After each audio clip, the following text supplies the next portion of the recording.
that they don't get far. Unfortunately, by that time, they already had skipped the country. And then they also started tracking who was sending them the money. So as they were saying, on the 13th of April, it's like they even had the information of their friends that were sending them money out of the country, as their money ran out because of it was frozen. They couldn't access theirs. So hence people keep asking, where are these people getting money? Now, did the AFU decide to unfreeze their accounts now that they are back? Can that be done? Can it be done that assets are frozen and before the Busi M, please mute your microphone.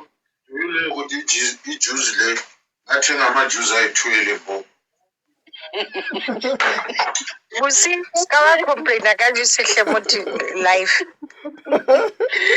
Okay. So I was saying now, I wonder, can it happen that assets can be frozen for the fugitive while they are still on the run, and then as soon as they are found, then can their assets just be unfrozen like that?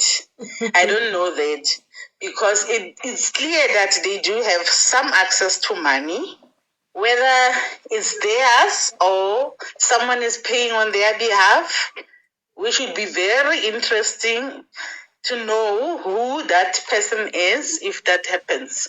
Now, back to today's case. It was a win for the country, actually.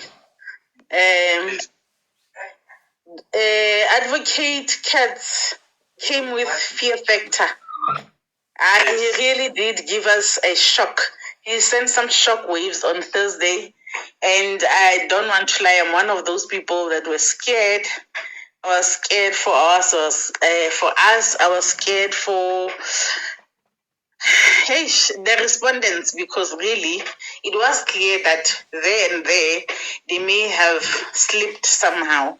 So we are glad that the judge could at least ensure that, as much as he acknowledges that, yes, it was not a deportation, but an extradition, as per Kat's explanation thereof. So we are happy with what has happened so far. And this evening, I heard that actually it's confirmed that she will be appealing. The appeal is on the way. It's not just an option now, it's something that she is willing to take forth. And I think she has got all the time in the world. She's not in a hurry. She's sitting somewhere. So whatever option that's at her disposal, she's going to use it to the fullest. So yes, she's appealing. We'll see how that goes. But I'm getting hopeful when I hear the speakers here saying, because she can't add anything to the submissions that she had already submitted, then that means her chances of survival are still exactly the same as what she got today. So we are just hoping at that. And then coming to the last bit, I want to add something on the passing of this investigating officer that is part of the investigating team. I don't think we should take it light. The fact that he happens to pass on the day that such a decision has been made. He happens to just take a gun, put it on his head. If that is the case, what is alleged? Yes. What could have pushed him that far? He is working on a big case at the moment. Even though he's not alone, he's part of the team. And actually, he's from what I heard, he's actually the overseer. He's the one that is on top of the others. So he's overseeing the work. Yes, I know it can be too much for a person to have such a responsibility on their shoulders, but I doubt that it can come to a point where they feel like they have to take a gun and put it on their head. There must be something. There is something. Pardon, I feel it in my bones. There is something that pushed him to have done that if that is not a setup, if that is not a staged, because it can also be staged. So whatever it is, his passing, I don't think we should just let it pass as if it's just nothing. It is something, and let me tell you something. I feel like it may affect his colleagues' morale. It may affect his colleagues' ethics because they may be in the know what had pushed him to the point where he felt he needed to do what he did. And when that pressure comes from him, because now he's no longer there, it's moving on to someone else in the group. Because I think it could be that the main purpose is to have the clause of all the investigators let go of whatever they are trying to push, or that whatever. Remember, we are promised the sharks. We are promised the sharks that the big sharks are coming. They will be arrested soon, and what? I feel like the sharks are pushing back. This is a way in which the sharks are pushing back, and they are sending shock waves to other investigators to say, if we can push this one to this point, think about what we can do to you. Are we still gonna get justice after his passing? Are the team members still going to have that strength, that desire to see this case to finish? Or are they going to get the shock to a point where they may compromise their investigation? We need to pray. We really do need to pray, because I feel like it's just not a coincidence. And that is my bid. Thank you so much for this opportunity. Thank you. This evening. Thank you. Bye. Right.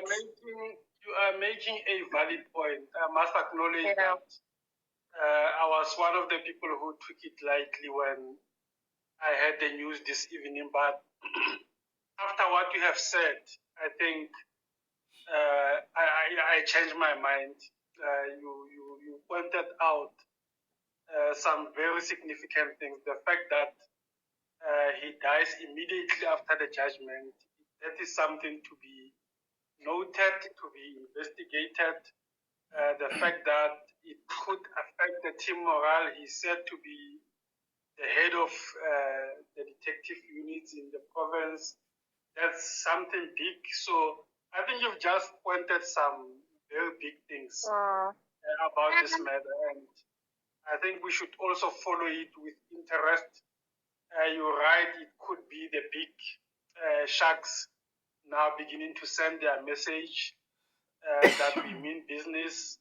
As to how government will react to that, as to how the Department of Justice, how the police ministry will react to this, we need to monitor that. So yeah, thank you for those points. Thank you.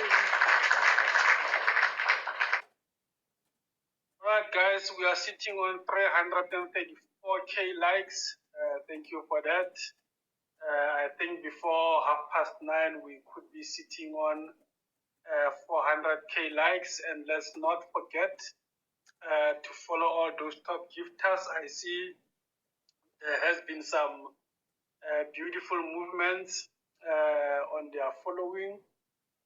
Gugu is over 300 followers now.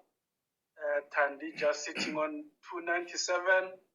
We just need 3 people or more to take Thandi over 300 followers. So if you've not followed Thandi, please do so now. Official Minister just sitting on 276. Official minister just needs 24 people to go over 300. So let's follow all those top gifters, guys. Let's follow all those top gifters. If you've not followed them, it's appreciating what they are doing on this live. After we're done with those top 5, we will be moving from 6 to 10, giving them some special attention. Pinky, can you hear me? Pinky, can you hear me? Okay, I don't think Pinky can hear us, so I'm gonna remove her. Kalipani, you can unmute your microphone. Hey, Pradeni, how are you? I'm good, how are you? I guess you are not okay. I'm very disappointed.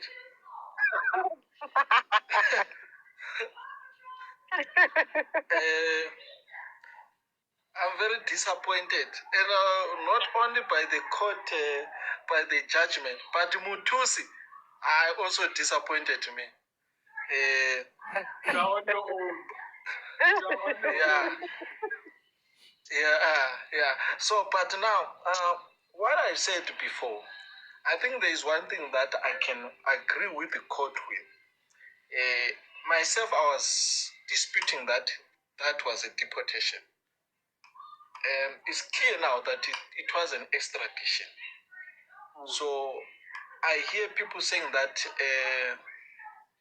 the involvement of South Africa cannot question what happened in Tanzania. But if you look at extradition, two countries colliding together, automatically they are involved. We cannot say it was unilateral because there were two agreements. So now when we appeal there, this is where I want, if I was advising Nandipha, we are now knowing that deportation is off the table. We're going to go for extradition done the wrong way. So I think I'm happy that is not deportation. But for now, yes, I think Nandipha is delayed to walk, but I think eventually she will walk. In terms of, I've always maintained that in terms of what she did on that other case and so on, she needs to answer for that. But as for his deportation, which was a bone of contention to all of us to say, is it extradition or deportation? It's clear it was extradition. So is it the extradition done the correct way? The answer is no. That's why I say, I think Nandipha is doing the right way by appealing that decision to not let it out. But I don't know, but I am very excited with the team that Nandipha is having. I am confident that at the end of the day, we will get what we want. You see, because most of the people are judging Nandipha based on what she did. They are not looking at it as best. Yes. Nandipha, can you please just lower the volume? I think it's TV or something. I think yeah, your voice is... Close the door, Gabi. Thank you, Nana. Yeah, it's better. Thank you. So I think people are judging Nandipha because they close the door.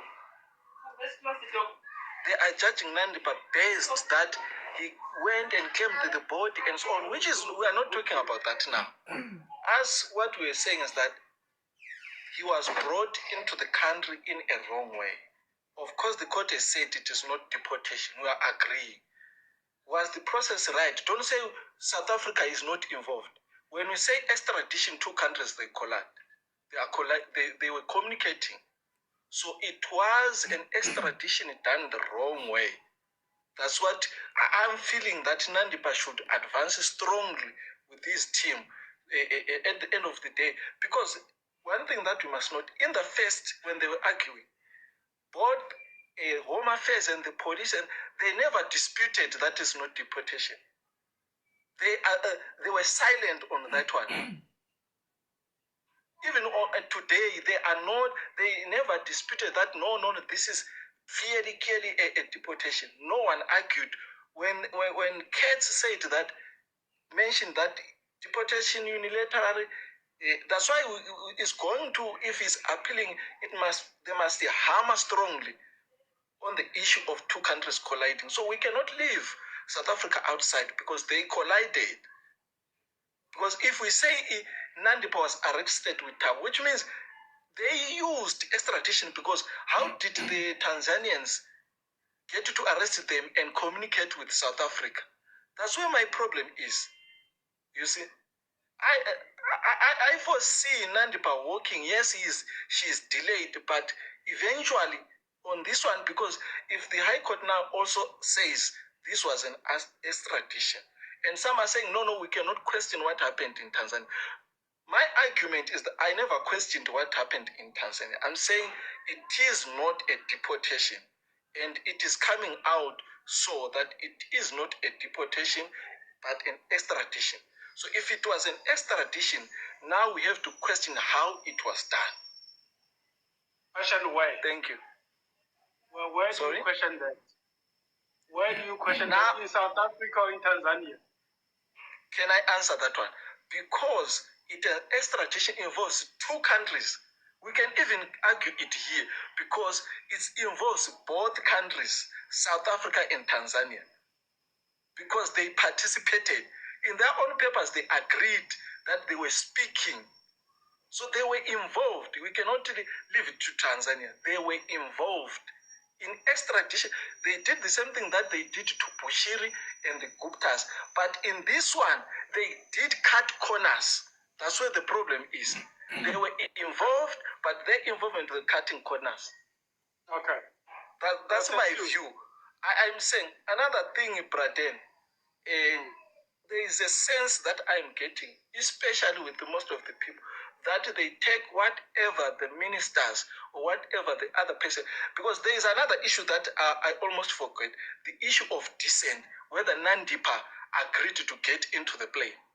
But then, this will be argued heavily if Nandipha is proceeding, because if there were SAPS and the army and they are telling you, get inside, there is no place where Nandipha was going to say, no, this, and this, because he was instructed. They did not have discussions with to give that space to communicate whether it's very important to say, if we are saying, Nandipha, it's important, yes, but it's not her case. That's not what she's alleging. It's not her case, yes. It's not on her affidavit. So it will not be considered by the appeal court because it's not the case. But then I'm not a law person, right? But I understand. I told you that they needed to speak with you and agree that I'm going back to South Africa. But for a fact that I know that when police they come to you, most of the times, Braden, they say uzokhuluma phambili. Nandipha was not given that space because he was told to get into the plane, you are going home.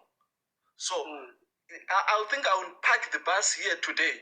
I think when we appeal or it begins to boil, we will hear the real information. Yeah. Thank you. That's my own. I think I will be one of the gifters, Braden. I've been trying to put something to gift because I've been participating, but I failed. I don't know how am I failing, but I'll ask those who've got the know-how to teach me. But I'm very interested to see what's going to happen in this case, because it's clear, Braden, you cannot dispute that this is an extradition, but you cannot also disagree that there's two countries involved. Therefore, South Africa, they are involved. You know why I believed that Nandipha is going to work? The minister, they cancelled. Another thing that's going to come out, the cancellation of the passport of Nandipha is also going to come at a later stage, but not now. she will get her passport back, because I don't see the grounds of the minister, because he said to us, because we used our money to fetch her, therefore I cancel. But the question is, did she ask you? You see, because Tanzania was supposed to bring Nandipha here. Who asked them to go and fetch? So the issue again, in the future, not now. When we are done, when Nandipha is sitting at home, we're going to ask for the passport back nicely again. You see, that's what we're going to do. Thank you very much. Thank you, Khalifa.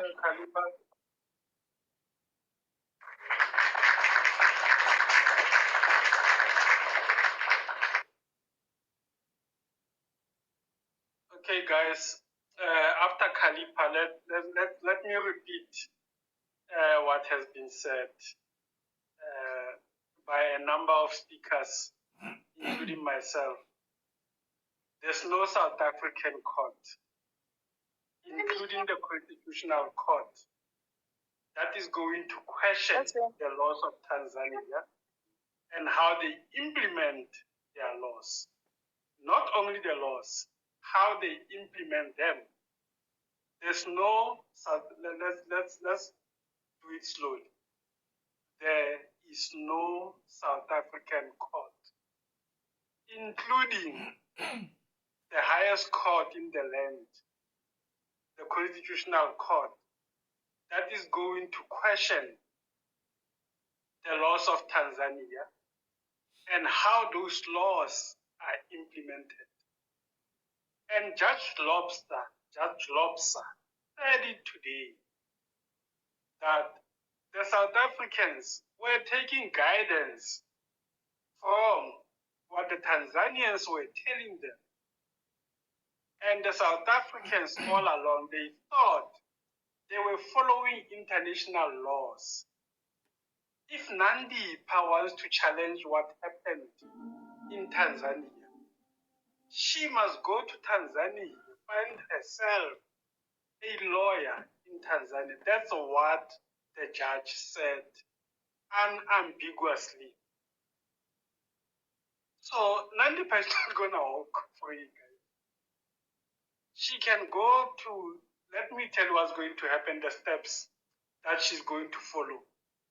First, they're going to apply for leave to appeal from the same judge that handed down the judgment today. I can confirm, or I can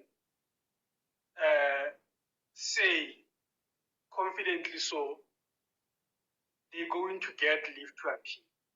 He's going to grant it. Then the matter will return to the same High Court, now with probably a full bench of the High Court, 2 or 3 judges. I doubt if they will agree with Nandipha's case. She's highly likely to lose. She will go to the appeal court, the Supreme Court of Appeal in Bloemfontein. I highly doubt if she will succeed. She will proceed to the Constitutional Court. They will echo the same thing that Judge Lobster said. We cannot question the laws of Tanzania and the processes. We do not have jurisdiction. If she wants to challenge that, she must go to Tanzania. It's as simple as that. But the lawyers need to redeem their names. So they will say to her, let's appeal. At that time, we understand Anton Katz is charging 70,000 per hour, if I'm not mistaken. Those are probably the costs of Anton Katz, either per hour or per day, I'm not sure. But those are his rates. I'm not sure what the other advocates and attorneys are charging per day, but they are milking this case. Tag Marker says the day fee is 60K. Yes, 60K a day. That's not what Nandipha is going to face. Her prospects of success have been dealt a serious blow by today's judgment if you listen to the judgment properly. What happened in Tanzania cannot and will never be challenged in South Africa. It's as simple as that. But if people still believe that Nandipha has got a case, it is their right. They are free to believe like that. We will monitor the case together.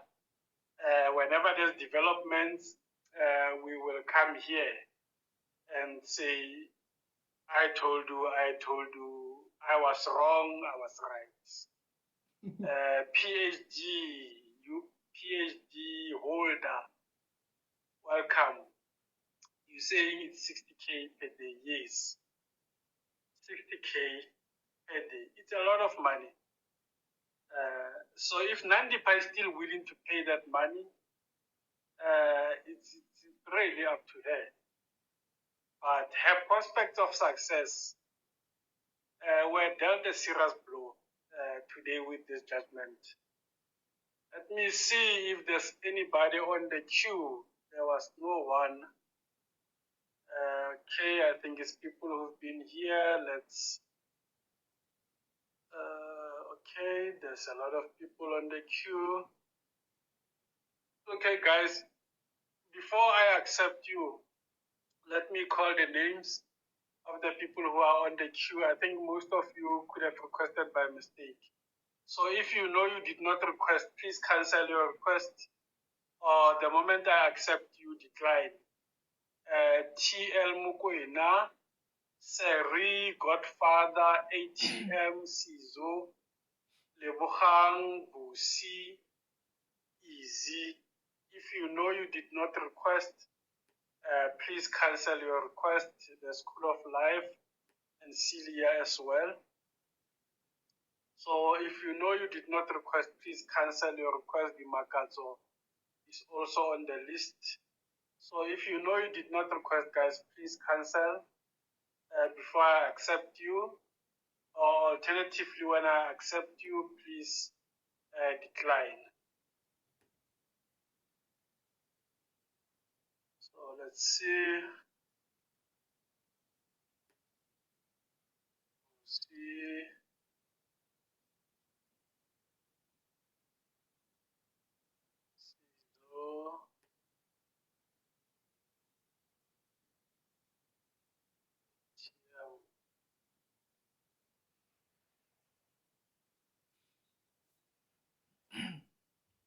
Denny, if you were a lawyer, knowing what you know, would you appeal?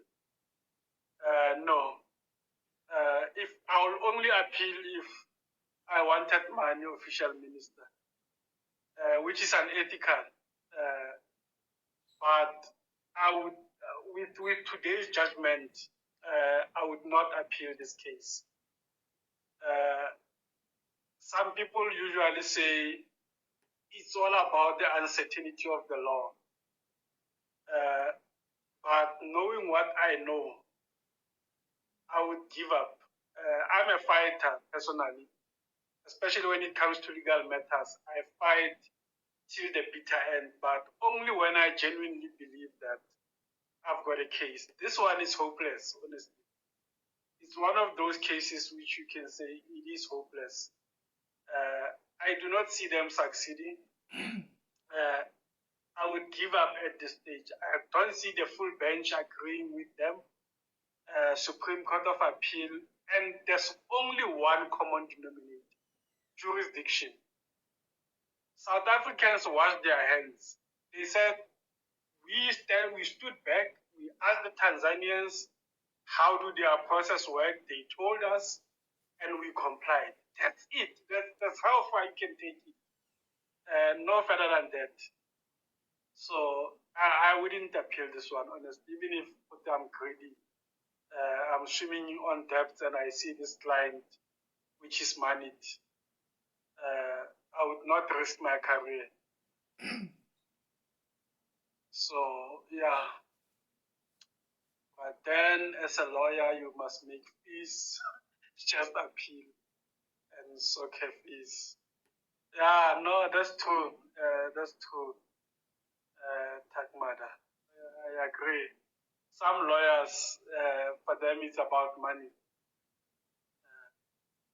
It's about money. Guys, I'm trying to accept people, but it's not happening. If all got stuck, so I'm gonna accept Celia, the School of Life.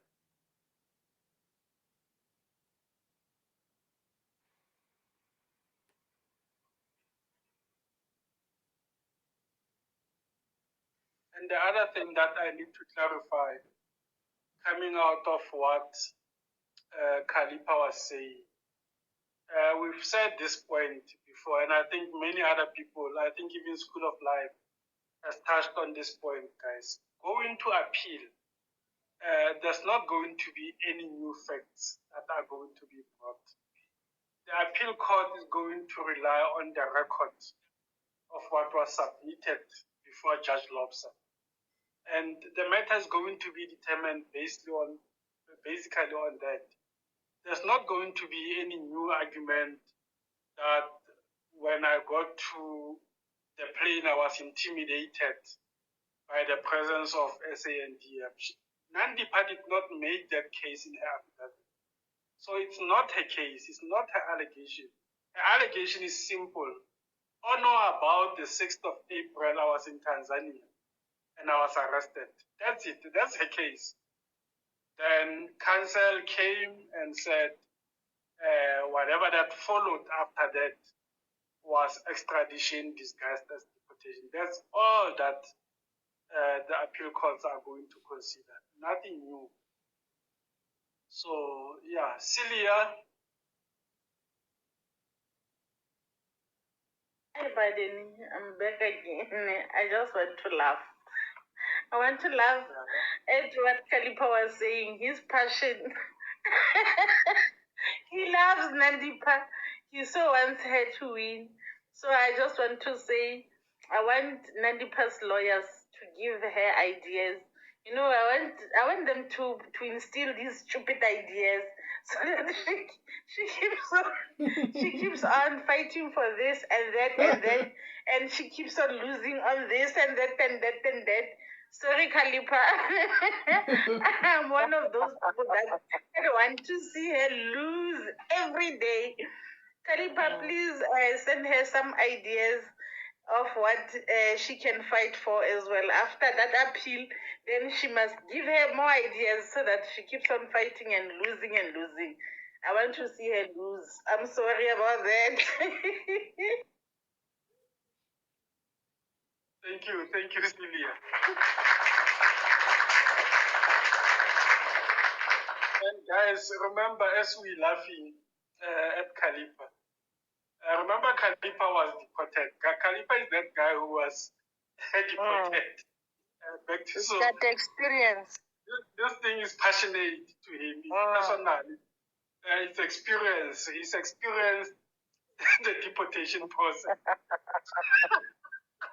So he's taking from experience. So he's taking these things to heart. He wanted to see the same thing that he went through. Nandipha goes through it. And if Nandipha is not going through what he went through, then it's not deportation. It's something else, according to him. But it's not as easy as that, unfortunately. Right, guys, we're sitting on 380K likes. If 700 people out of 851 people double tap non-stop for the next 2 minutes, we will be sitting on 400K likes. So let's double tap all of us non-stop. In less than 2 minutes, we will be sitting on 400K likes. Let's do it, guys. We've done it before. You see those numbers are moving quickly.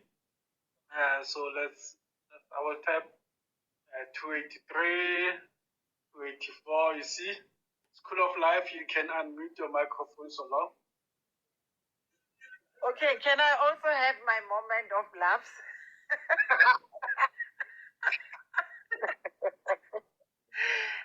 Khalipa, my brother, are you still there? Yeah, I'm not on you again, or gaining up. I wanted to explain few basic things, the collisions or what could have happened. Remember, Nandipha and team are the ones that alleged or brought the case before the court. So they failed to prove with facts what they alleged. If the collusion, the abduction, all the allegations that were that they claim to have materialized, they couldn't prove with supporting documents or supporting evidence. And our court simply says he or she who alleges must prove. So they failed to prove to us, to put it before the court what they were accusing the defense, which is the state, Home Affairs, or South African government. So this is what simply happened, my brother. And then the state again last, even if they said they saw, oops, we could have done this, or there was oversights or mistakes, it's not them who are putting allegations. They are going to keep quiet. It's not their duty to say, oh, we could have followed this route or followed that route or not. All they are there to do is to answer what the applicant is Dr. Nandipha, what she accuses them of doing. Full stop. Yes. And then, Yes. case closed there. And we go to the judge as well. The judge as well is not going to introduce new facts. The judge is a mediator or adjudicator of the facts before him. So he listens to both sides, and whichever facts that has more weight are the ones that win. The other point, again, in the higher court, Supreme Court of Appeal, what they're going to play is simply like, when you write an exam, if you say, I want a remark, those three judges are going to check the decision that the judge arrived at, if it was correct or not. They're not going to start, simply in a layman term. It's like they are adjudicating or mediating that the judge arrived at the correct decision based on the facts. And the facts are founding affidavit, replying affidavit. Full time, full stop and clar, nothing else. Yes. Okay. Thank you. Thank you, School of Life, for the clarity.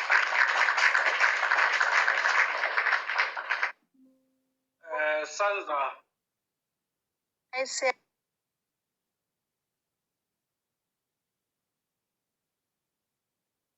Sanza, can you hear me?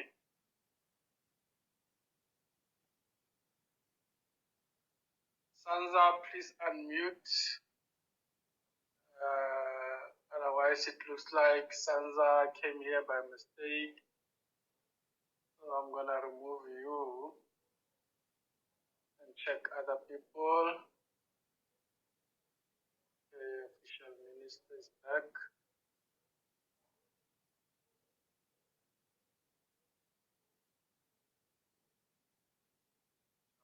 Hello. Hello. Official minister. Yes. Pradeni, you asked a question to say, where are you going to challenge that? As it was said that in South Africa. Remember, Yes. as it stands, the Tanzanian authorities have extradited. There was a deportation that was done by the Tanzanian authorities, the Tanzanian government. So, you see, that's why I said the Home Affairs affidavit is one of the key instruments here, because even on the day they came back, if you were to listen to the media conference. He said the Tanzanian authorities told us that we cannot hand over the police. We can only hand over to immigration officer. And hence, the guy who was working for FIC, who's currently a CEO for that, I forgot his name. He was part of that to go there. So now, why did they go there? They went there because the Tanzanian government said, you guys are going to live here by escort. You're going to be escorted. And then they engaged with the South African authorities to say, come and escort your people. But if you then go into literature to say where there is escorting and agreements and all that, is that deportation? The literature says no, this is not. The law literature says no, this is not deportation. And that definition happens in South African law, not in Tanzanian law. So now, the judge was just short of saying to Nandipha, in this matter, you're wasting my time. Hack back to Tanzania and tell those guys. Because Nandipha must just go to Tanzania and say, you didn't deport me according to your laws. And then challenge it there and then win it there, win the case there.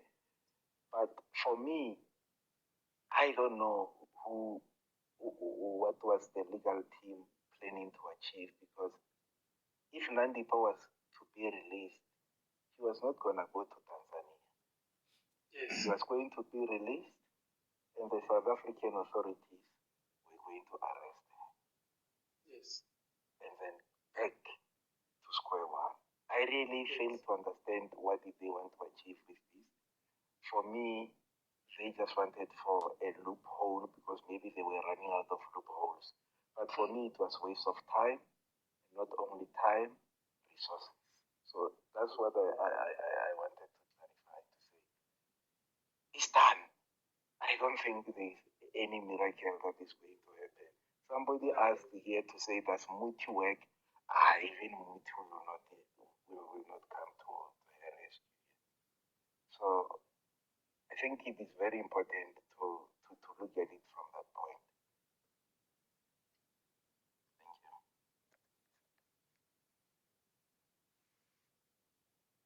Thank you. Thank you. Thank you.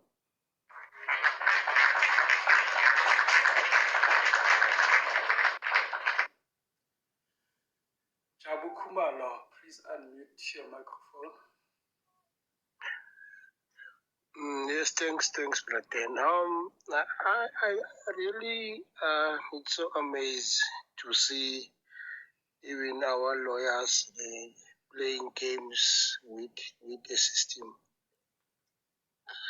Really, what they are doing, because Dr. Nandipha, he knew what he has been done now. Why can't he face the consequences? But instead, they are busy playing games, saying no, this and that. But what's happening in our country? Because it looks like now is becoming a banana country where everyone just want to play the way you want to play. But then this thing was so simple. He assists the rapist to run away. Now instead of facing the what you call facing the just no, even the lawyer is the one that helping him now to make people to understand that no, it was the wrong arrest, it was what. The guy was out for the whole year, Mr. Bester, but there was no lawyer who came and intervened on that one. But now, sooner the guy has been arrested and Dr. Nandipha has been arrested, there's a lot of question. No, it was wrong arrest, was that, playing the games in the court of law. Then is a time now, if you've done something wrong, face your consequences. What's wrong? Does Dr. Nandipha face his consequences? He helped Bester to escape. Let us tell us the story, what's happening. After that, he must face his sentence and that's the end of the game. But no, instead of doing that, Braden is busy playing. No, it was a wrong arrest. All those kind of stories. I don't know. Maybe it's a way of lawyers to make money or whatsoever. I don't know. Thanks, Braden. That's how I. Well, thank you. Thank you, Jabu.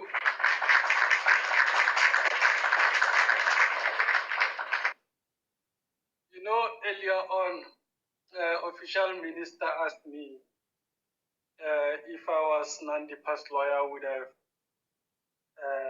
advised her to appeal this order. I can even take it further to say this move to try and challenge the deportation, I wouldn't even have gone that far. I would have advised, now that it's clear that Nandipha's defense is going to be that she was forced to do all these things, I would have went guns blazing on that defense, especially at bail application. Now, this is where this thing gets a bit complicated. In criminal matters, the accused, they do not have the burden of exposing their case prematurely. That's one advantage that you have as an accused. But I think when things get this serious, sometimes you don't have that much of a choice but to expose your defense prematurely, especially if you want to get out of prison. Somebody said it very ill. I think it was Lamani, who said South Africans can be forgiving if you are remorseful and it shows in your demeanor, in your appearance.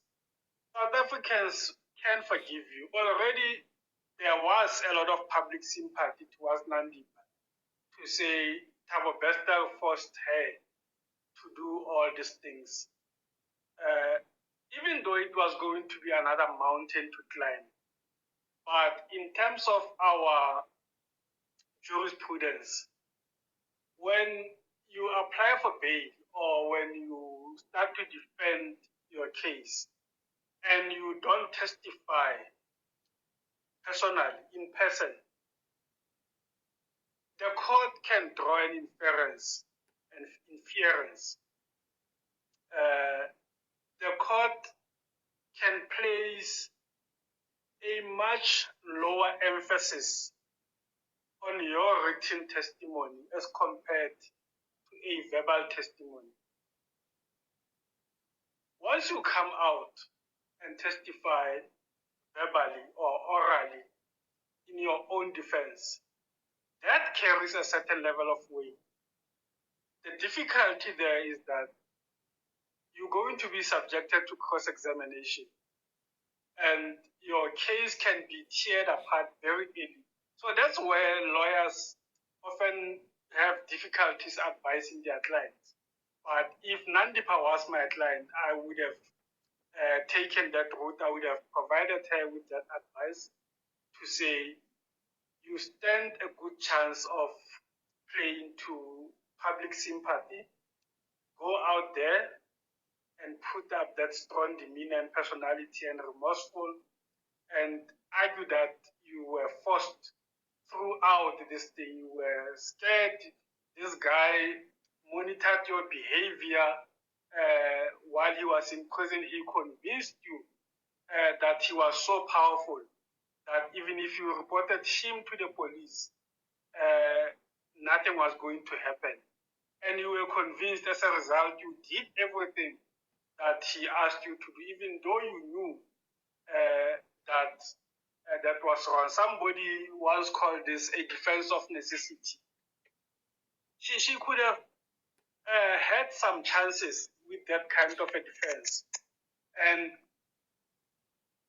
putting that together with the fact that she's the first-time offender, she's never been convicted of anything, there could be some strong bail conditions to say she will report to the police station twice or 3 times a week or every day if you're fighting for your freedom. So that is the route that I would have taken. But again, it's not as easy as it looks, probably from where they are sitting. We are just sitting here on TikTok, being TikTok armchair analysts. So it's probably a different case for them. They saw it differently. But from the onset, we saw it here on this line. We said it that this case is not going to succeed. So, I mean, it was clear for us, and it was clear for Judge Lopes as well. The same way as we analyzed it, the same way as Bozianda, the official minister, have called it. That's exactly how it came out. So I don't know why they couldn't see it. Nandipha's lawyer, safe to say, it's money. They saw the money and they went for it. So that's about it. Chimukwena. And thank you guys for all those gifts. Thank you, Christine. Yes, thanks, brother. Hey, Chara. Thanks, brother. Yeah. Thanks for your indulgence. My point is this. One, we have to understand what the court have said today. Yes. The court looked into the notice of motion of Nandipha, where she stated on her affidavit that, one, she was blindfolded, she was forcefully taken into the play. However, the court did not look into that matter. The court only addressed the matter of a deportation, which stated the judge said that it was not deported. She was not deported so far. Yes. However, he did not entertain any other thing apart from that. He even stated that, one, Dr. Nandipha agreed to be taken back to South Africa. Yes. And the reason why the judge did not entertain the matter of that she was blindfolded is that in the affidavit, she went on to say that she saw the police, she saw the soldiers in the plane. However, she was blindfolded. How do you see a person who has been, you're blindfolded, but you are able to see the police and the soldiers? She contradicted herself so far. And I also blame a team of lawyers. They were not faithful to her. As you said, that it was a matter of that they are just milking her financially. It was a hopeless case. That's a hopeless case, indeed. And what the court said also, the court stated that, one, they cannot entertain the matter of that she did not want to come back home, because she stated that she wanted to be with her children on the affidavit which was submitted by the respondent. And that's where the judge looked into and then it realized that here the matter, the respondent affidavits carries more weight than the applicant. And so far, I don't see her appealing. If they say that she's going to appeal, they still have to consult her. They cannot just say that she's going to appeal without her consent, because she might say that, no, I'm not going to appeal. The lawyers might say that we will have to consult. We will have to be instructed by our client so far. Yeah, that's my interview. That's so far. Oh, thank you. Thank you. Thank you so much.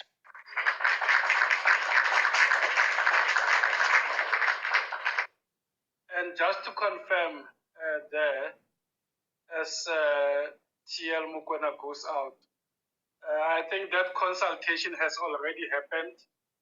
They have already met with her and they have communicated that a decision was taken after consultation to appeal. So they've consulted with her already and they have taken a decision to appeal. Katlaho Modise. Thank you, sir. Itara. Yeah, I have just joined in, so I don't know how much you have covered already. However, I would like to agree with what you have just said and then do a follow-up question based on what you've just said. You know, about Nandipha showing remorse, you know, building her case based on that she's been forced. Then my question will be, was there ever or is there a possibility that she could have turned state witness? Because looking at Bester, I mean, really, there is no chance of him getting out anyway, whether she turned state witness or not. So I don't know much about law, but my question is that is there a chance that she could have turned state witness? Thanks. Yeah, the chance is there. The chance remains as far as I'm concerned, but it's a difficult chance given what she is alleged to have done. But I think that is still something that they can explore. Hence, I was saying there is a strategy for her to play the victim, but they are still holding their cards close to their chest, which is a common legal strategy for the accused. So they can still come with that strategy. They can still come with that option. As to how far they can take it, really, it's going to be difficult given what she's done. But she can still allege confidently that every horrible thing that I did was because I feared for my life. I feared for the life of my family. And from what we understand, Thabo Bester wanted to come and testify. So I don't know how they're going to do that.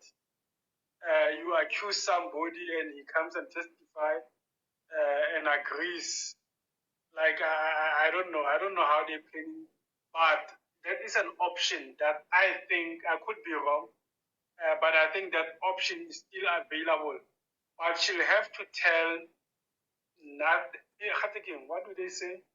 Nothing but, anything but, something like that. Nothing but the truth. Let me not complicate it. She'll have to tell nothing but the truth. She'll have to detail every little thing that happened, how she identified the bodies, how Katlego Bering was killed. She'll have to give those details. It's not going to be an easy ride for her. She'll have to give the planning, how this thing was planned, the visitations, the conjugal visitations that she used to have, and outs that Thabo Bester used to. She'll have to give all those little details if she wants to turn that kind of a state witness. So it's not going to be she's already attempted to rubbish everything that the state is doing. So I think with these applications again, she's complicating those chances. But it's an option in short, that is still available to her. Whether she'll exercise it or not, again, it depends on her lawyers, how far do they want to milk her.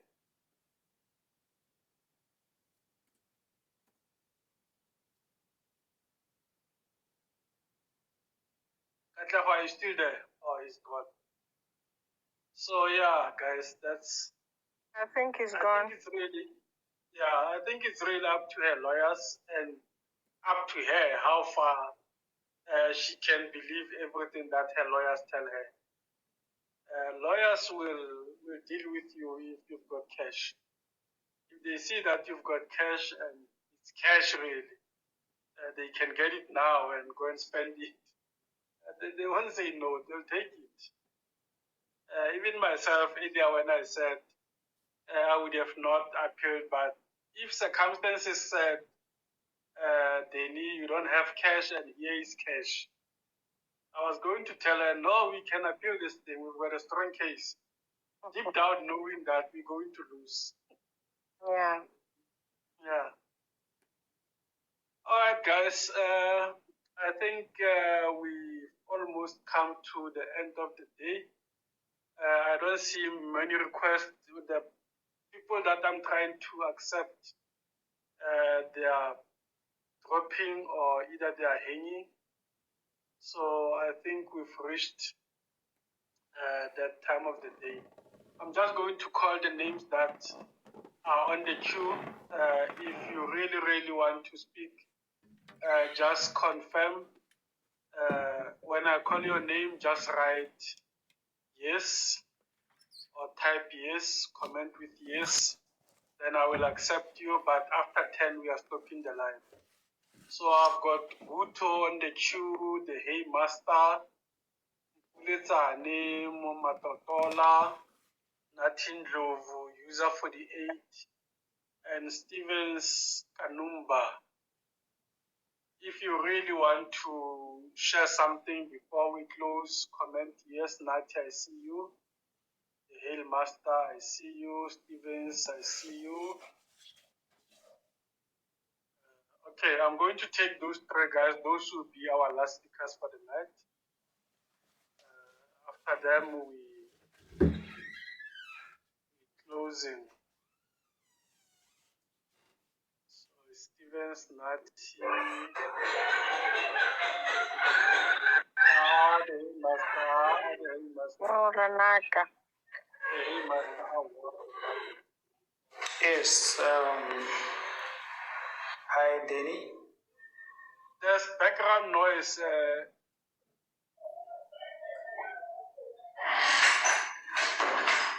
Well, mine is too short. I just want to ask something. Well, the extradition processes between two countries, I understand there are some certain things that need to be followed there. You cannot just extradite someone because they've alleged to have committed a crime without following due processes. Like normally it takes a while for the accused persons to be extradited to the country of origin. But in this case, those processes were not being followed. I don't know. Can you go deeper into explaining why they find they just take it short, not the legal procedure? Everything at the Hey Master was done in terms of the Tanzanian law. And we cannot, unfortunately, in South Africa, question the Tanzanian laws. I think the sections that were relied on in this case, it's section 25, 2 of the Tanzanian Immigration Act, and if I'm not mistaken, it's section 19, which on the old Act, Act 7 of 1995, it used to be under section 14. Now with the new Act, it's under section 19. Those were the laws of Tanzania that said, if you are found to be in Tanzania illegally, there's no extradition there. It's straight deportation. Stevens. Brother. Steven, No, man. Hello, I get how are you? Stephen, can you meet? Can I? Okay, I will. Ka jwale o hulanyane ko tla jwale a tsebe ho etsahalang. Okay. Yes, please. Somewhere at the bottom, Stephen, there's something that looks like a microphone. Just tap on that thing. I'm trying to tap. I don't know what's wrong with it.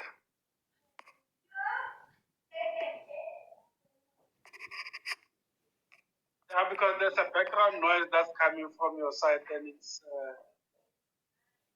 causing a bit of disturbance. Okay.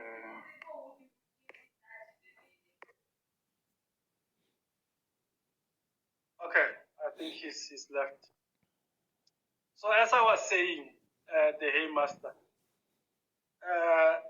in Tanzania, the laws in Tanzania are not the same as the laws in South Africa, and they will never be the same. And we cannot question the Tanzanians why they made their laws in the manner they did.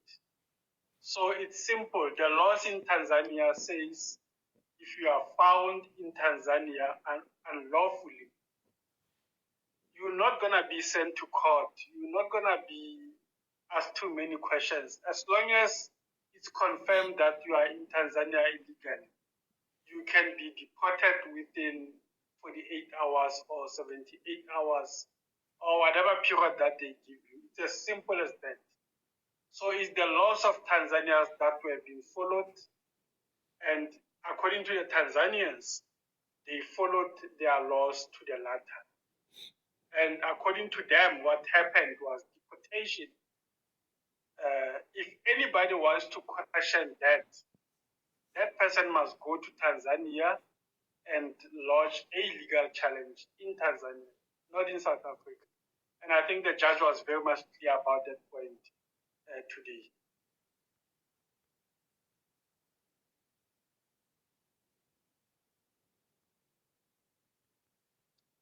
Right, I think the Haymaster should have got the answer. Yeah, it's very clear. But Yeah. I have a follow-up question. Okay. To say, this is very tricky. You know, we know that heinous crimes have been committed here, and I would want to follow or to understand on the Besta side.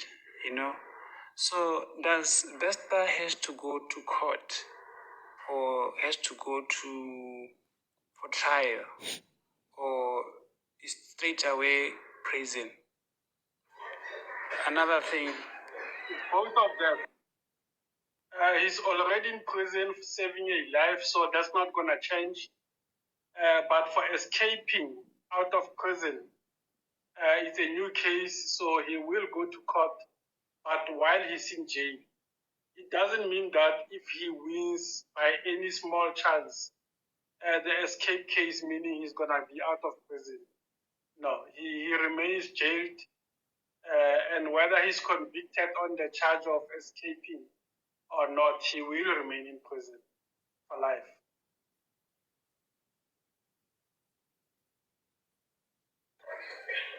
So he doesn't suffer any prejudice to testify for Nandipha about him being forcing her to do all these crimes. No, he's not going to suffer any prejudice.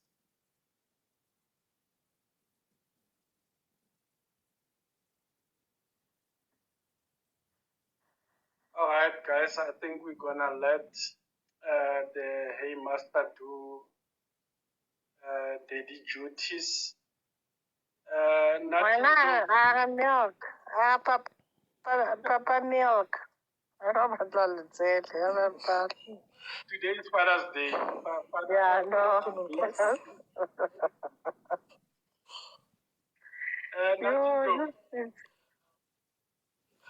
Good afternoon, guys. Afternoon, Ate. Hello, can you hear me? Yes. Yes. Okay, I'll be very short.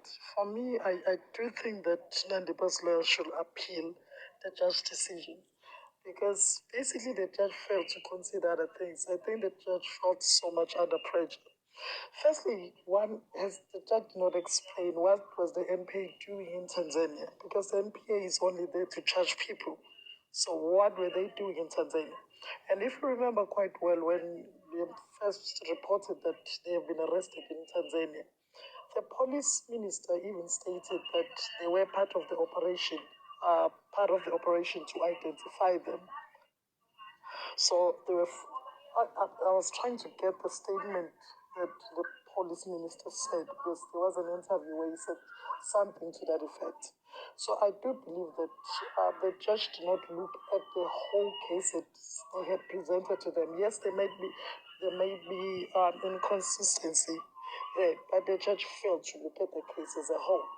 So the judge only focused on a few things, hence he ended up coming to that conclusion. Because you cannot deny that the MP was there. You cannot deny that the South African authorities were speaking to the Tanzanian authorities. So for them to say that they were deporting, I do believe that it was an extradition disguised as a deportation, because what were all those people doing there? I understand as far as when you're saying that Nandipha was arrested. Okay, Nandipha was arrested. When she was handed over to South African police, it was for what?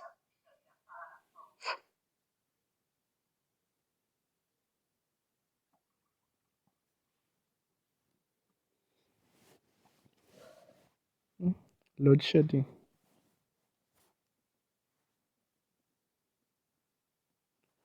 Load shedding. Bye bye.